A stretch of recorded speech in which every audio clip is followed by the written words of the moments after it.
Salut les anacalypsiens, bienvenue dans cette nouvelle vidéo d'Anacalypsie. Aujourd'hui on va parler d'une femme que j'aime énormément, qui tantôt est considérée par certains comme l'une des actrices les plus surcotées d'Hollywood, tandis que d'autres comme moi kiffent juste voir cette actrice dans ce qu'elle nous offre au cinéma ou dans les séries télé.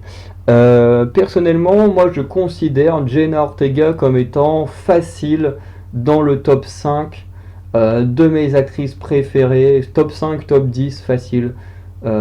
Faudrait que j'y réfléchisse sérieusement. Mais c'est vrai que quand je pense à des actrices qui sont excellentes et que je kiffe, bah, tout de suite déjà ça me vient Elle Fanning, parce que Elle Fanning bah, c'est mon actrice préférée. Forcément me vient du Dakota Fanning, me vient du Maya Hawke, me vient du Jenna Ortega, me vient du Ella Purnell. Voilà. C'est les premiers noms qui me viennent quand on me dit, bah, par exemple, quelle est votre actrice préférée. Bon, bah forcément, actrice préférée, c'est Elle Fanning, y a pas photo. Mais c'est vrai que ben, si on réfléchit à plusieurs actrices que j'aime énormément, bah, tout ce palais-là vient là. Amanda Seyfried aussi, qui est excellente. Euh, et forcément, Jenna Ortega, elle vient direct dans le lot. C'est un des premiers noms auxquels je pense quand on me dit ça. Donc, vous allez voir que c'est une vidéo d'un fan, peut-être vers d'autres fans. Donc Jenna Marie Ortega est née le 27 septembre 2002 à Coachella en Californie. Voilà, je savais même pas que Coachella c'était vraiment une vraie ville, hein. Je pensais que c'était juste le nom d'un festival. Voilà, parce que les noms des festivals, hein, pour ma défense, ne portent pas toujours le nom des lieux dans lesquels ils se trouvent, hein. Nous ici, on a des festivals qui portent les noms des lieux dans lesquels ils se trouvent, comme Beauregard, qui est à Beauregard. Mais il y a aussi des festivals qui ne parlent pas le nom d'un lieu. Je pense au Papillon de Nuit, à Arsenic. Voilà, en même temps, c'est très bizarre d'avoir une ville qui s'appelle Arsenic. Enfin, parce que Arsenic, voilà, pour ceux qui comprennent le jeu de mots. Bref, et du coup, forcément, pour moi, Coachella, c'est juste le nom d'un festival, mais je pense pas que c'était également le nom d'une ville. Mais bon, au moins, on apprend des choses. Elle est née d'un père mexicain et d'une mère mexicano-portoricaine, et elle est également la quatrième enfant d'une fratrie de 6 enfants, dont je ne citerai aucun nom pour leur anonymat. Dès l'âge de 6 ans, elle montre de l'intérêt pour le métier d'acteur. Alors moi j'avoue que c'était pareil, mais on m'a dit non, c'est impossible de faire ce métier-là pour toi. Enfin, pas vraiment pour moi, mais dans le sens où bah, c'est tellement un métier instable qu'on m'a dit non, on veut pas que tu fasses ça. Mais Jenna Ortega, elle, pour elle, c'est une toute autre histoire, puisque 2 ans plus tard, à l'âge de 8 ans, grâce à sa mère et des agents, elle commencera à passer ses premiers castings. Malgré tout ça, et une carrière qui est déjà bien remplie pour son âge, hein, elle a à peine, enfin, elle va avoir 22 ans à la rentrée, et pourtant, elle a déjà une carrière bien remplie. Parce que moi, je vais parler des programmes surtout que je connais et de certains autres programmes vite fait comme ça, mais elle a quand même fait beaucoup plus de choses que ce que je vais dire dans cette vidéo. Et pour quelqu'un qui a tout juste 21 ans, c'était déjà énorme. C'est comme Elle Fanning, elle a une carrière de dingue alors qu'elle est née en 98, donc elle doit avoir à peine, je sais pas, 24, 25 ans, un truc comme ça. Tu dis, il y en a, ils ont des carrières de fous alors qu'ils ont même pas encore 30 ans, c'est incroyable. Et, et comme je disais, malgré sa carrière qu'elle aime bien, parce qu'elle aime son métier et tout, elle va quand même avoir des regrets sur le fait de ne pas avoir eu de vie normale, de ne pas avoir pu aller au lycée comme tout le monde, de ne pas avoir pu avoir une adolescence simple comme tout le monde, puisque bah, quand tu es un enfant star, bah, tu ne peux pas avoir une vie simple. On avait vu dans une vidéo, je sais plus si c'est ici ou dans la musique, où il y a... je crois que c'est pour Daniel Radcliffe, mais bon, en même temps, lui, il aimait pas l'école non plus, mais qui avait dû arrêter d'aller à l'école pour faire l'école avec un tuteur personnel, parce que bah, l'école, étant un enfant star, c'était juste insupportable pour lui. Voilà. Elle regrette également de ne jamais pu avoir allé à un bal de fin d'année. Bon, au final, elle aura été à celui de mercredi, c'est déjà pas mal. et non plus à une remise de diplôme. Bref, des choses un peu classiques que tout le monde fait dans sa vie, mais effectivement, quand tu es un enfant star, tu n'as pas la même vie que les autres, et ça c'est une chose qu'elle regrette, mais en même temps je pense qu'elle est quand même contente de sa carrière, parce que elle cartonne et elle est juste hyper talentueuse, quoi. Donc elle fera ses tout premiers rôles, notamment en 2012 dans un épisode des Experts à Manhattan. Bon, désolé, moi je suis plus Team NCIS que les experts. Et en 2013, elle apparaîtra rapidement dans Insidious chapitre 2 et Iron Man 3. D'ailleurs, j'ai aucun souvenir de son apparition dans Iron Man. Elle jouera par la suite la version jeune de Jane Villanueva dans la série Jane the Virgin. Ça c'est un peu un truc typique des acteurs enfants, c'est de jouer les rôles de personnages principaux. Et quand tu regardes, c'est souvent ceux qui jouent les rôles enfants des personnages principaux, beaucoup ont tendance à devenir des grands acteurs plus tard. Je pense à Jenna Ortega, je pense à Elle Fanning qui de mémoire faisait une version très très jeune de l'héroïne dans Benjamin Button, parce que je crois que c'est Cate Blanchett, mais j'ai pas envie de dire que c'est elle sans en être sûr et certain, mais je crois que c'est elle, j'en suis pas sûr. Et ensuite Jenna Ortega aura le rôle principal sur 3 saisons de la série Disney Channel Harley, le cadet de mes soucis. Par la suite, en 2014, elle jouera le rôle de Darcy dans les 2 saisons de Richie Rich pour Netflix, donc elle passe de Disney à Netflix. Et après cela, elle donnera sa voix entre 2016 et 2019 pour la série d'animation Elena d'Avalor, dont elle fera également d'autres trucs d'animation, enfin, elle donnera sa voix pour d'autres programmes d'animation dont on ne reparlera pas ici parce que j'en ai vu aucun. Entre deux, en 2017, elle aura l'un des rôles principaux pour Saving Flora, où elle joue la fille d'un propriétaire de cirque qui veut sauver Flora, qui est un éléphant. Par la suite, en 2018, elle tournera pour ABC, donc qui est une chaîne télé aux États-Unis, dans une série nommée Man of the House, qui finalement ne sera rien de plus qu'un épisode pilote. Donc un épisode pilote, pour ceux qui ne sauraient pas, c'est le tout premier épisode qui est censé te montrer à quoi va ressembler la série. Enfin, ça te pose les bases d'une série, on te montre les personnages, un peu l'univers, et à peu près ce qui devrait faire le succès de la série. Donc en général, si l'épisode pilote est bon, la suite continue, si l'épisode n'est pas bon, on arrête là. Et moi je fonctionne beaucoup avec l'épisode pilote, notamment dans mon appréciation des séries. C'est que si l'épisode pilote me plaît, je continue. Si l'épisode ne me plaît pas, comme ça m'est arrivé avec Game of Thrones, je ne continue pas. Voilà, il y a suffisamment de séries télé qui sortent tout le temps pour ne pas avoir regardé les choses juste parce que les gens disent il faut que tu regardes, c'est populaire, donc regarde. Voilà, moi je suis pas ce genre de personne qui va juste faire bêtement ce qu'on me dit. Voilà. Bien sûr, Game of Thrones, j'ai quand même sur ma liste parce que ça reste quand même une série qui a marqué une génération. J'ai quand même envie d'essayer d'aller un peu plus loin, mais j'avoue que si même en essayant d'aller quelques épisodes plus loin, ça continue de m'ennuyer, voilà, désolé. Du coup, cette même année, en 2018, après ce petit échec, elle participera au vidéoclip Legendary, qui est l'hymne de Disney Channel qui réunit une vingtaine de talents féminins de Disney. Voilà, je ne savais pas que ce délire existait. Et par la suite, elle va rejoindre le casting principal de You, juste pour la saison 2, si j'ai bien compris. Voilà. Et grâce à cette prestation, elle commencera à être convoitée par les cinéastes d'Hollywood. Elle enchaînera ensuite plusieurs premiers rôles, dont notamment La Babysitter 2, où je l'avais vue, mais pas reconnue. Voilà, c'est juste un peu plus tard quand j'ai vu, je me suis dit merde, j'ai déjà vu cette actrice quelque part. Et en fait, c'était dans La Babysitter 2. Par la suite, en 2022, Jenna Ortega va obtenir le rôle de Tara Parker, qui est censée relancer la franchise Scream.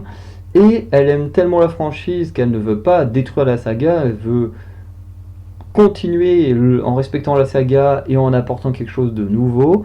Et elle dira notamment ceci sur son envie: je ne pense pas Je ne pense pas, hein, je ne pense même pas, oui, qu'il y ait des mots dans la langue anglaise pour exprimer correctement à quel point je suis heureuse, excitée et nerveuse pour ce voyage. Et elle a bien raison parce que les critiques sont souvent très très dures à l'égard des gens quand on continue des franchises. Elle continuera dans le domaine de l'horreur, notamment avec le film X, qui est assez particulier hein, pour l'avoir vu quand il est sorti, et dira qu'il s'agit du scénario le plus scandaleux qu'elle ait connu. Et effectivement, le scénario est très très particulier. T'as même un moment, une scène où, je sais plus si c'est le personnage de Jenna Ortega ou le personnage de, comment elle s'appelle déjà? Oh, plus j'aime bien cette actrice. Elle a joué dans A Cure for Life. J'ai perdu son nom. Merde, j'ai perdu son nom. Mais à un moment, t'as une héroïne qui est cachée sous un lit pour essayer de se sauver. Et là, t'as le papier, la mamie, là, qui sont en train de baiser sur le lit au-dessus. C'est n'importe quoi.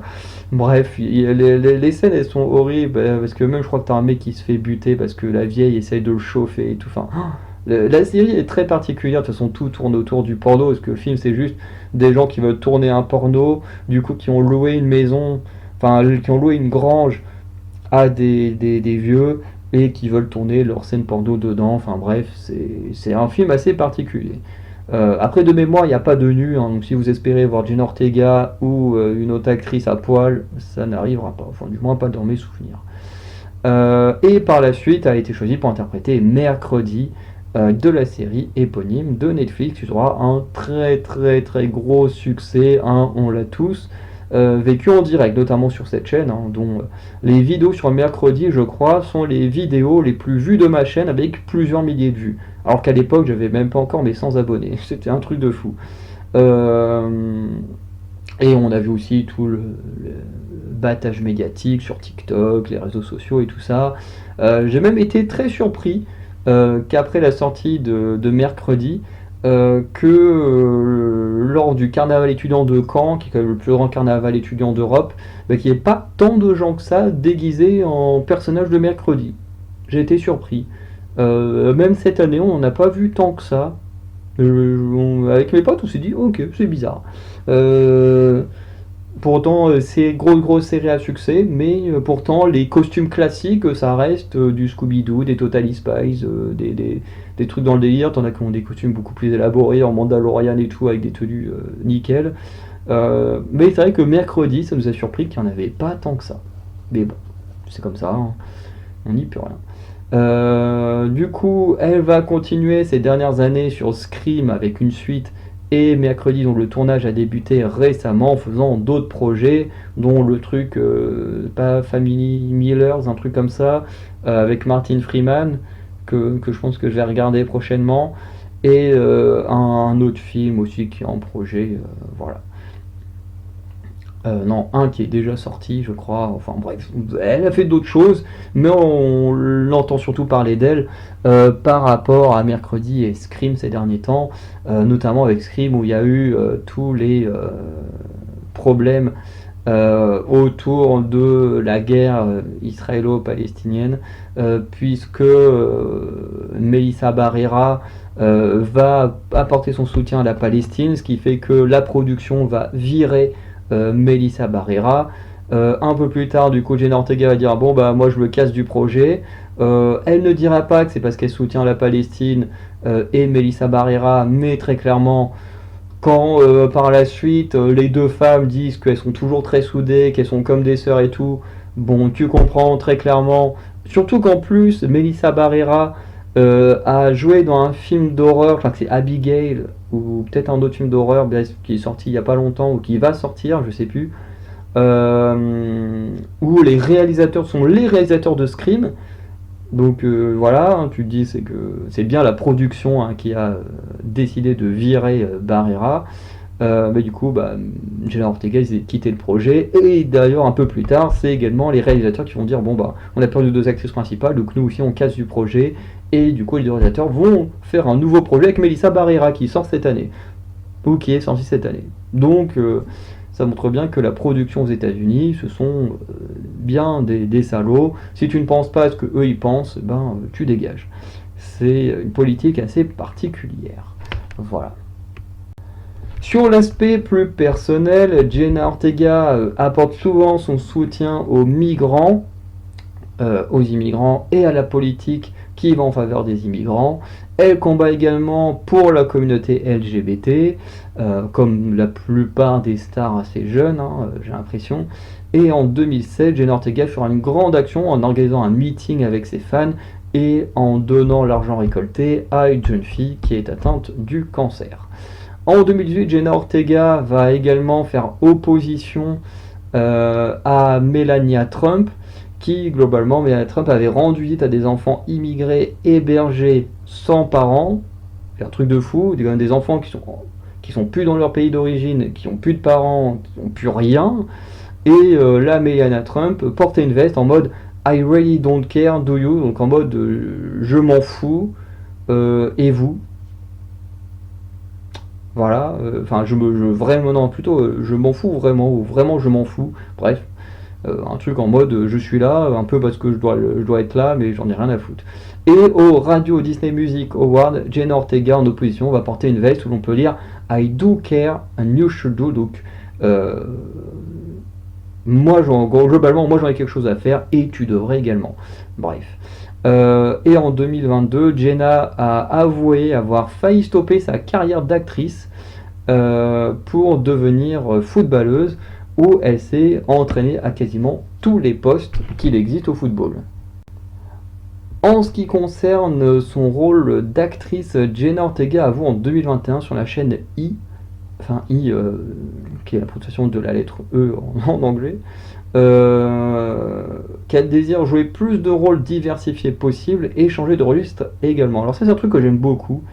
Il y a un truc qui revient beaucoup chez mes actrices, même acteurs préférés. Daniel Radcliffe a également eu ce désir de beaucoup changer de registre et de rôle.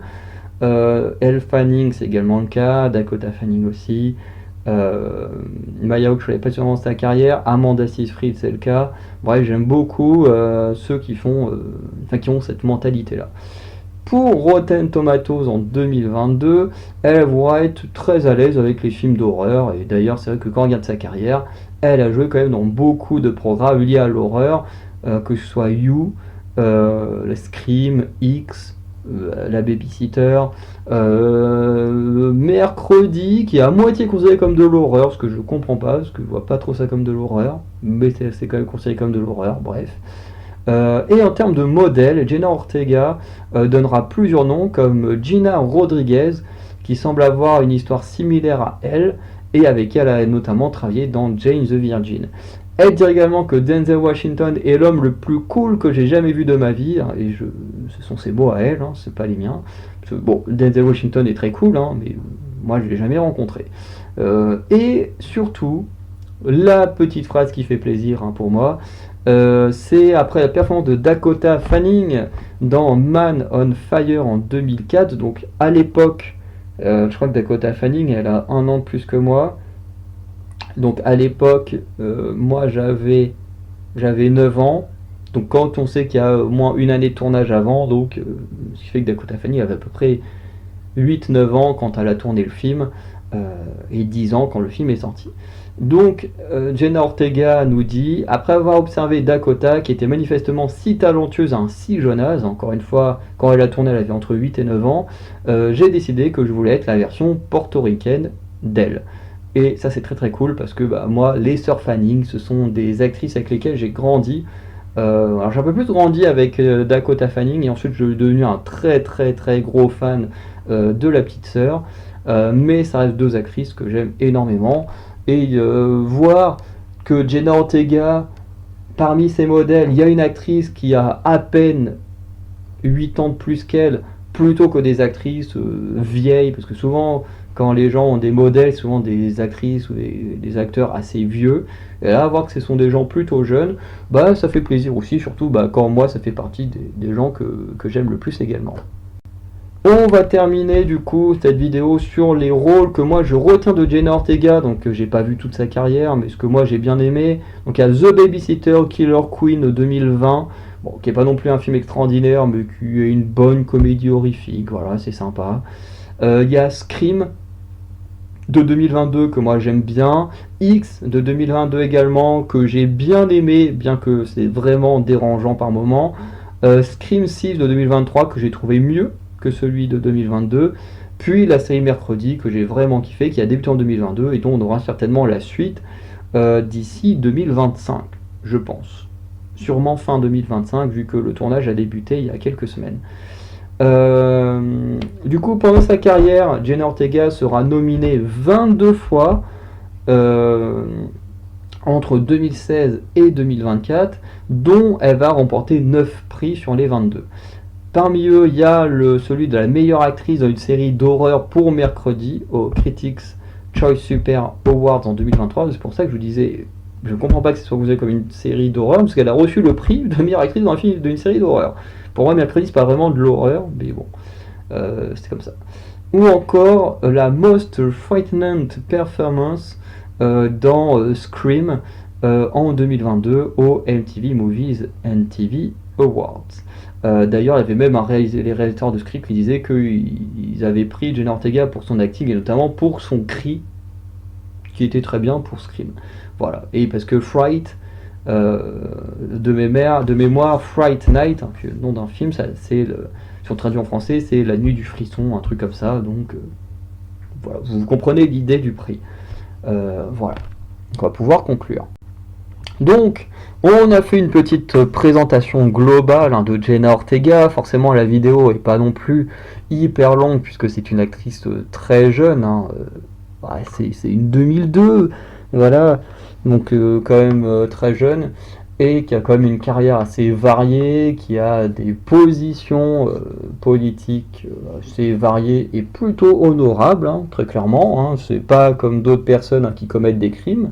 Voilà, aujourd'hui j'ai vu une vidéo d'un producteur américain qui a été surpris à vouloir choper une gamine de 15 ans. Donc bon, je veux dire, on n'est pas du tout sur le même profil de célébrité. Heureusement, elle a l'air plutôt clean. On peut lui reprocher plein de choses sur son acting, ou qu'elle est trop en avant, ou je ne sais quoi, que les studios la mettent trop en avant. En même temps, elle fait vendre, donc c'est logique.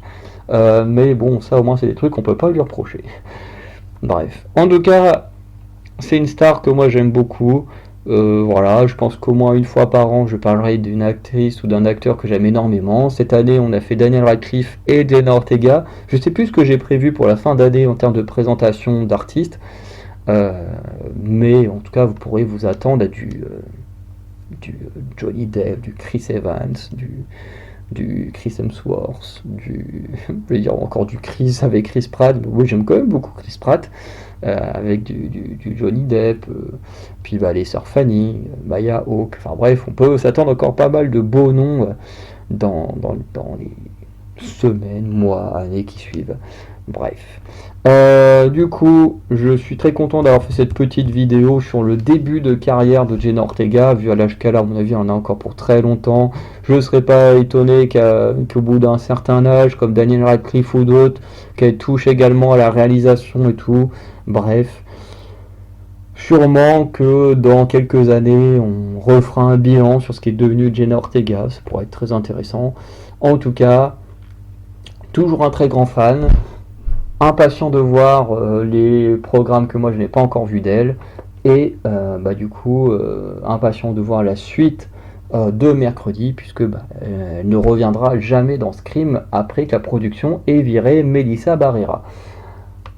Du coup, je vous souhaite également une bonne soirée. N'hésitez pas à dire dans les commentaires si vous faites partie des gens qui adorent Jenna Ortega ou si vous faites partie des gens qui la trouvent surcotée et que vous n'en pouvez plus de la voir partout. Surtout qu'elle va encore revenir dans la suite de Beetlejuice ou d'autres programmes comme ça. Bref, votre avis, que vous soyez d'accord ou pas d'accord, m'intéresse. Donc voilà, passez une bonne journée, bonne soirée. Je vous dis à très bientôt. Ciao tout le monde.